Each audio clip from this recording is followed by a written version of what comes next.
Hi everyone, in this video I'm going to show how I painted this Spaniel in acrylics.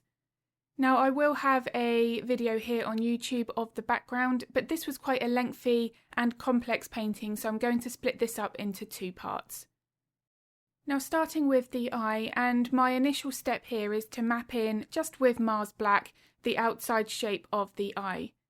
Now regarding the colour used here, the outside of the eye is going to vary. It may not necessarily be black all the way around. For some Spaniels there may actually be more of a pinker pigmentation to the eyelid, so in that situation you wouldn't want to use black. Now if black is used where it shouldn't, it's actually going to outline the eye and we may potentially end up with something that looks a little bit more cartoony. So we do need to be bearing that in mind, the light source and the colour pigmentation of the surrounding eyelid.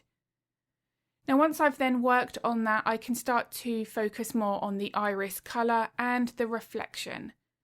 Now depending on the lighting, the highlight at the top of the eye may not actually be that bright, so we really want to focus on where that light is coming from and how bright that reflection is in one eye compared to the other. Now once I was happy with that, and of course I can always come back and adjust the eyes later on, but I do like to try to make sure that I've got them as close to finish before I start working on the surrounding fur. Now when working on the fur, I personally put a lot of emphasis on the base layer stage. Now the exact colour here for me is irrelevant because I can adjust that later on in the layering process by using glazes. Now I will show glazes throughout this painting, but I do have a specific video here on YouTube that show the different ways that you can apply that and how they can make a huge difference to the depth and realism of our acrylic paintings. If that's of interest, I'll link that video in the description below. But as you can see here, as I continue to layer, I'm allowing that paint here to really blend in with the layer underneath by slowing down that drying time. There are a couple of ways to do this. You can use a fine mist spray bottle, put a light layer of water over the top, and that will prevent that paint from drying. The more water you add, you can slow that painting down. That drying time can be extended for hours if needed. Now with using this technique, you do want to make sure that you're not applying too much water. If that water starts to run down, that is far too much, so the balance is important. Now I do have videos here on YouTube where I'm talking more about using a misting bottle. I'll also link one or two of those in the description below as well. Now another way to help extend that drying time is to work in smaller areas. Now this is my preference for many reasons. I find that I'm less likely to get overwhelmed and more confused with that layering process if I'm only working in 1 or 2 square inches at a time. Now the top section of the face there is not finished, but while I'm waiting for that to fully dry, I'm going to make use of that time and work on the nose. Now when painting noses, the softness is also important here. You can see that at this stage I'm starting to darken the colours, my values, but I'm really focusing on the softness. I don't want any harsh start and stop points, and I really want to make sure that I've captured the way that that nose rolls over on that top curve. Now one part of achieving that is where we position our highlight. So as I start to now work with blending in more of those lighter values, you can see that I'm making sure that those lighter sections are more towards the top right side and then gradually fade in. If that highlight is too lower down, then I'm going to actually create more of a harsher step at the top section of that nose. So where this highlight is positioned, it will indicate at what point that nose begins to have that more flatter surface at the top. Now once this base layer for the nose is dry, I'm going to reinforce more of that, and you'll see that throughout the additional layering process. Now when mapping in the lights and the darks, the placement of these is not random. It is crucial in making sure that we can capture that correct shape and form for the animal that we're painting. Now as I start to work on the lighter markings around her nose, this is another area where I want to make sure I've got that right. If the white is too vertical on the bridge of the nose between the eyes, then I'm going to make this section of her nose look far shorter. If the angle is incorrect, I'm then going to do the opposite, and the bridge of the nose can actually look longer. So making sure that I've got this curving at the right point and that it's in the right place is going to really help with the shape and form here. Now this is something that I enhance as I build up my layers. At this stage, this looks unfinished. It's meant to because this is my base foundation. I don't want to leave it like this, and I also don't want to jump into my top details at this stage. This next stage of my painting, regardless of the subject, is also crucial. So you can see here that now as I build up my initial sort of refinement layer, that this is going to help enhance my softness. And you can now see at this stage just how important enhancing more of my base layer is. I always emphasize on the softness, getting more of the blend here. If I've got any harsh boundaries between one color change to the next, or a darker marking and a lighter marking, I know then that I need to add a little bit more. I need to refine that a little bit further. Now, of course, there is always going to be situations where you don't want to have too much blend. An example would be the white marking here on the side of her mouth. If that's too soft, then I'm not going to make that look like a separated pigment or a marking in the fur. Another example is a Dalmatian spot. If they're too blended, then it's not going to look like that dog. So there is a balance here, but I do want to make sure that where needed, my softness takes more of that priority initially. Now the next phase of the layering process is start to hint at the fur direction. Now this can be done with different brushes. You can use a liner brush, you can use a round brush, a rake brush, whichever is your preference. But I want to be making sure that I'm capturing the changes of the fur direction, and the brushes that we use here will also be determined by how big the painting is. I do prefer to work with my smaller sizes because I'm then able to have more control over the changes in that fur direction. But I want to be making sure that if I'm working larger, I'm not extending that process unnecessarily, so I can use my larger brushes, even potentially, as I said, a round brush for blocking in that initial fur indication. Now as I continue to work with my details, you can see that as each layer progresses, those details get a little bit finer. So this is where I want to change the type of brush I'm using. If you are using a round brush or a rake brush for the first layer, I always recommend to come back in with a small liner or a rigger brush so you can really indicate it more at those top details. Now for the very finer layers on top, those details that are sitting on the very top layer, you can switch over to something like this, which is more of a detailed brush. Now these brush strokes are short, so the smaller bristles here work really well.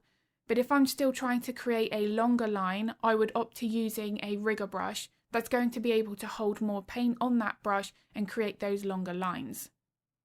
Now again, I do have videos here on YouTube that show these longer lines, how to paint whiskers and how to get that nice natural brush stroke. If they're of interest, I'll link one of those in the description below as well. Now I think painting spaniel ears is one of the more complex parts of this type of painting. The fur is usually much longer and it overlaps in many different ways. So to simplify this layering process, I like to break it up into even more layers than I usually would. I'm going to focus initially on the lights and the darks and indicate at that fur direction.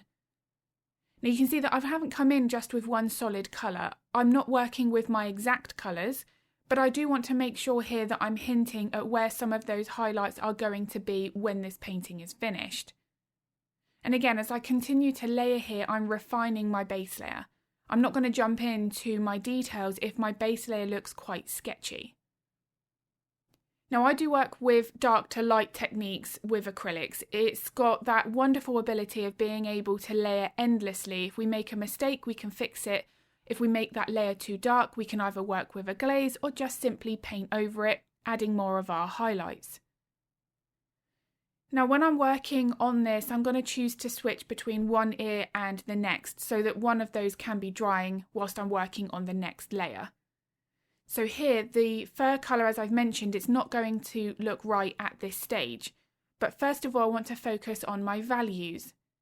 Now this is one of the main reasons why I love working with glazes, because I don't have to worry about mixing the exact colour at each stage of the painting.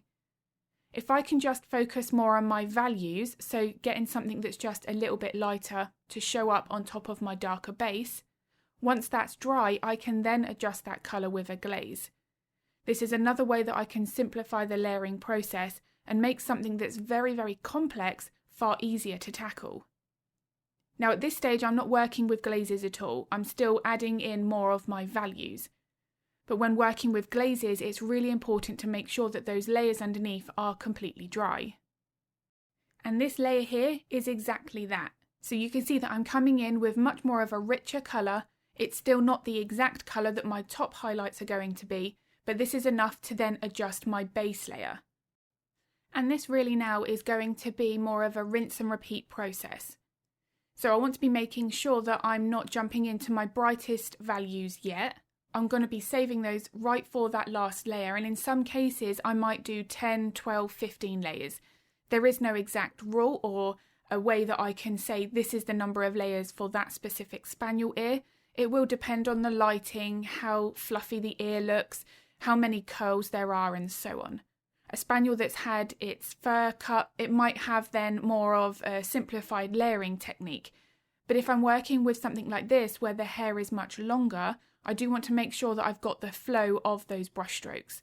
This is really important in making sure the ears match the same level of realism as the rest of the shorter fur. Now also, there are many situations where I'll be working with my highlights or more of my midtones, and I'm aware that I need to make my base layers a little bit darker. So you can see here that I'm coming in separately now and adding in more of my deeper shadows. Now this is actually a very important part of the painting process. Contrast is something that I do like to focus on more so than the exact colour. Just because, as I've said, I can focus on colour with glazes.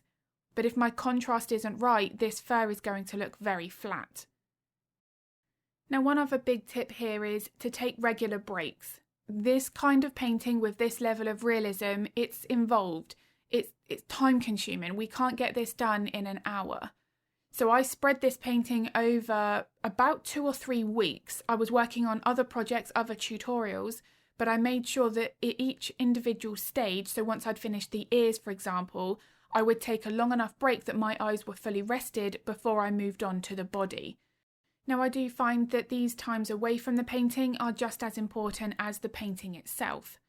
If we start to just carry on working on this painting when we're tired, we're going to start then cutting corners, we're going to be more likely to make mistakes and rush through that layering process. So taking this time away where it might just be half an hour, but something where we're not constantly staring at that same painting and the reference photo, because we can get a little bit blinded by the details or the areas that we can see. We start to look at the photo, go back to the painting, and then not really follow that as accurately as we should.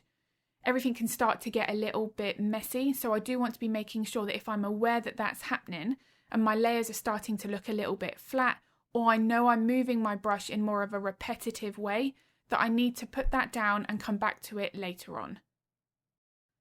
Now when I started working on the body, you'll notice that the lower part of the ears are unfinished, and this is deliberate. Those longer details are really going to finish off her ears, but I don't need to be painting those now because I'll end up painting over them when I'm working on this base layer. So when I know I've got an area of fur that is overlapping something else, I'll leave that, I'll work on what is behind and then come back to those top details later. Now the next stage here of the painting was one of the reasons why I chose to work from this reference photo for this tutorial. This here is fur that is slightly out of focus, it has more of the softness, but we can still see an indication of fur direction. Now getting the balance of these techniques just right is really important, because if too much detail is forced here, this fur will actually look wiry, which of course we want to avoid for a spaniel. Now if you are interested in learning all of the techniques for this kind of fur, every aspect of this painting, then it is available as a real-time tutorial. Everything is step by step, there are no sections sped up, and I actually add the voiceover while I'm painting, so I can explain everything in the moment while I'm doing it. If the real-time version of this is of interest, I'll link the information to that in the description below. Now this is where the techniques are also slightly different. I'm using a couple of different brushes as well. I'm using larger sized brushes at times. This is going to help to make my brush strokes look thicker, which will help with that more blurry look to the fur. and I'm also here using more blending techniques. Now, the blending of acrylics is something that can be quite challenging due to the faster drying time, but as long as the layering process and the techniques are correct, as I've said earlier in this video, we can make this paint wet for hours if needed. Now, we don't necessarily want to be doing it to that extreme here. Keeping that paint wet for longer is usually required for larger areas of a background. But here certainly I might need a few minutes in order to get the desired blend that I need. So making sure that I've got the consistency of the paint just right and that I am using the correct layering process here is a big factor. Now, one of those considerations is at what point do we dry the layers? Now, this is actually something that I do cover very thoroughly in my real-time versions of these tutorials, because drying it at the right time is almost like hitting the save button on a computer. Once it's dry, we've got that layer established and we can't undo it. So if we then start to add more layers of paint and we do make a mistake, we might overblend that next layer, we can simply remove it with a damp brush. Now, this is a very forgiving way of working, but as I've said, the layering process does need to be correct in order to do so. If you do have any art related questions, anything specific for blending, do let me know and I'm more than happy to answer those in the comments. Now, one quick tip here is always at times when you're working on more of these top layers now is to lean back from your painting and have a look at a little bit more of a distance. This is why at this stage of the tutorial I zoomed out of my camera, because keeping more of that close-up view can make us feel like we want to add more detail than we should. So leaning back from the painting is a really good way of making sure that we don't overdo the details. Also making sure here that we're using the right brushes. Small detailed brushes are more likely to then automatically have a tendency to add that detail that we want to avoid when that fur is out of focus. Now, I wanted to rest my eyes here for the time being from the chest fur because the next stage is to start on Lexi's legs. So I have just taken this time now to adjust a little bit more of my background and add more of that depth, but still keeping that slight out of focus look to the foliage here. And I am going to have this covered in the background version of this tutorial, which part 2 will be uploaded very soon. Now, if you realise that you've missed out a part of your initial drawing, then one tool here that I love to use is a white charcoal pencil. This will erase very easily when we come back in with our acrylic paints. And also if we start to use this to sketch in an area and we do make a mistake, we can simply just use a damp brush, remove that charcoal pencil and then try again. So using a white charcoal rather than standard graphite pencil is certainly my preference here. Now, when I worked on her legs, the legs at the back and the section on the right is actually her tail. This is more blurry and out of focus because it's further away from the camera. So I'm using a little bit more of my refined, more controlled blending techniques. I'm still using my smaller brushes and a combination of smaller round brushes, and then making sure that when I've got that paint in place, that I'm using wet on wet blending techniques to create that softness. Now, when I started working on the front legs, this was actually an area that was quite overwhelming in that I needed to make sure that she had those slightly sort of darker liver spots, those patches on her legs visible, but that they were still blurry. Now, I found that by mapping in those markings first, the paint did dry, but I could have those established and then I could continue with the softness with additional layers on top. Now, I think with this, there are a few different ways that you can get to the same end, but because this section of the painting was actually quite narrow, it made it more tricky to get the right level of blending with the same techniques that I was using previously. So at the moment, these spots, they do look too harsh, but that's okay because I'm simplifying that layering process for how I felt I could make this work. And as I say, there are so many different ways and different techniques that we can use here. It's irrelevant really which ones, as long as we get to the end result that we want. And as you can see, as I start to build up now more of my layers, I'm blending with my smaller brushes, but I'm blending into those darker patches, so that that paint I'm blending is just starting to soften some of those darker markings, which now I need to make darker. And again, this is now where I go back to focusing more on my contrast. I've indicated at some of that softness, now I need to get my values right. Once I've indicated more of my values, I can go back to more of my blending. So by using this variation of my techniques, working on one area first and then working on another area, I just feel that I can really simplify that layering process yet again. And this is also something that I do focus, of course, in my real-time tutorials, because this is an area where trying to paint everything at the same time, all of those techniques in that same moment, is where we can start to get very overwhelmed and flustered with that layering process. It actually makes that painting process far more complex than it needs to be. And as these layers progress and the techniques become more refined with each layer, you'll see that I'm starting to work with more of my narrower brushstrokes. So less of the paint is being used. I'm still using the blending techniques, but I need to be careful that I'm now not covering up too much of my darker layers underneath. Because with these blending techniques, especially when I'm now adding these highlights, the leg can actually just end up overall too bright. So we'll then go backwards in the layering process. And then this now is a rinse and repeat process when I start working on the legs on the other side. Now, one important factor here is not to copy the markings from the other leg and create a mirror image. Now, although I don't want to get this exactly the same from the other leg, I want to be making sure that I'm studying that reference photo and noticing where the markings are from each individual section of the leg. This is my own dog, yet if one of these markings was a few millimetres out in terms of their placement, I personally am not going to know, and I see Lexi every day. But I want to be making sure that I've got them as close as I can.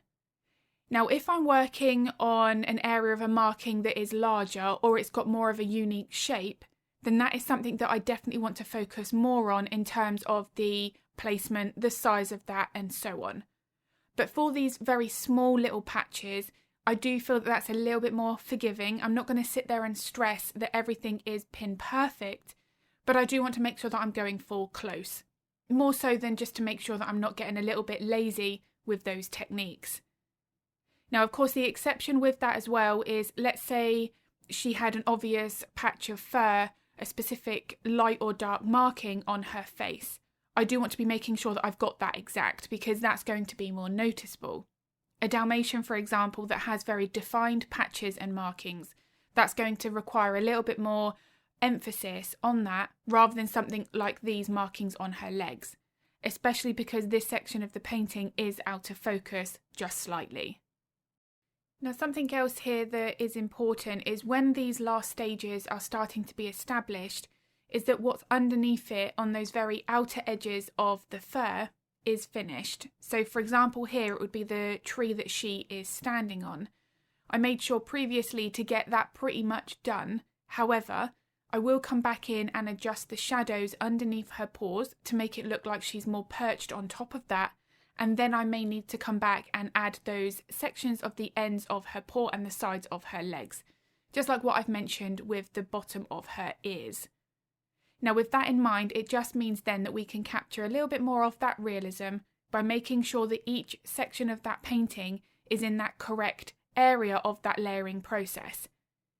If the fur on the edge of her legs or her paws had a real harsh edge, then that's going to make it look like she's more of a sticker that's been cut out and stuck on, which of course is something we want to avoid. So now that all of the chest fur is in place and I'm happy with that, I've got the softness and my contrast right, I can now come in and add these lovely details on the very edge of her ear. Now, one of my biggest tips for this kind of detail is to make sure that we've got natural variation. We want to make sure that we've got the adjustment in the way that some of this fur is travelling. You can see that it slopes down towards the lower right corner, and then in some situations it actually curves in the opposite direction down towards the lower left corner. And at this stage as well, I felt like I needed to adjust my contrast a little bit more. I needed to create a little bit more shine on this top section of fur. So I simply added a lighter layer, waited for that to dry, and then came back in with another glaze. We can adjust this in our layering process as often as we need to, as long as the layers underneath at the right time have been dried. The very last details that I like to add are the whiskers. They do overlap everything else, so for me they are the very last layer that gets applied. I want to make sure that any sections where these whiskers are going to be, that layer underneath is finished, because it's very fiddly to actually then paint in around these fine lines. So I do hope this video has been useful. If it was, I'd be very grateful if you could give it a like and a thumbs up. It makes a huge difference to my channel. I do also upload a couple of videos to YouTube every week, so if you would like to get notified of that content, then don't forget to hit the subscribe and the bell button. If you would like to paint along to the real-time version of this tutorial, I'll link all of the information to that in the description below. If you have any art-related questions, feel free to pop them in the comments because I'm more than happy to help if I can. And I will be uploading another video here to YouTube next week. But as always, thank you so much for watching.